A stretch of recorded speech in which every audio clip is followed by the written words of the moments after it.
Yeah, Rocco, I read your piece and I found it really interesting. And one of the things you quoted in there was present injustices are not removed by resentment.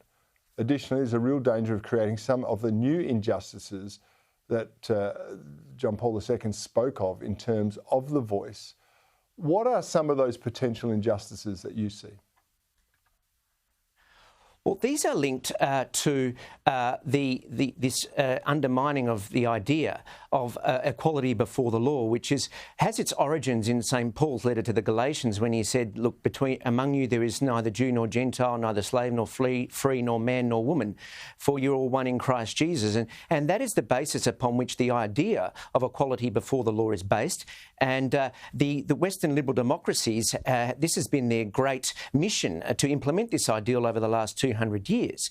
And we have seen in the submissions to the Joint Committee on the Voice, many eminent members of the legal profession, judges, KCs, constitutional law professors has said that the danger of this voice is that it will undermine this fundamental principle of equality before the law. And the other thing that they're highlighting, particularly constitutional lawyers Nicholas Aroney and Peter Garangelos, is they're underlining that after this voice, there is this idea that Indigenous people will be treated especially under our laws and have some kind of, the state will owe them some kind of fiduciary duty, which is what has happened in Canada, and that will open up the doors to compensation.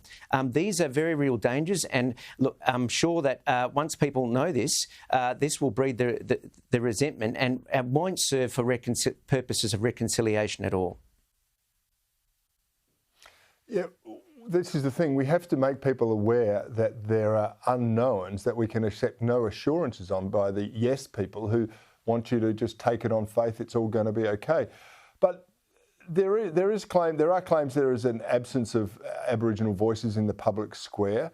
I'd like your comment on that briefly, but also, can you tell me what the Catholic bishops actually expect the voice to achieve? They've put out a feel-good statement, but no specifics. Well, I'm not sure what they actually expect it to achieve.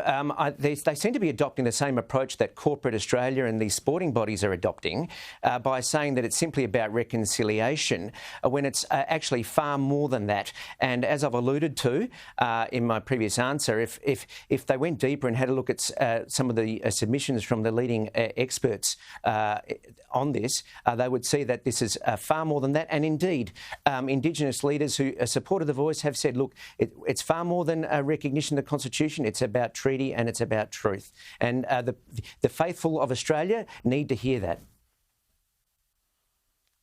Yeah, so some of the Indigenous voices are saying this is much more than it pretends to be, while the Yes campaign are saying, oh, it's much less than other people suspect it will be.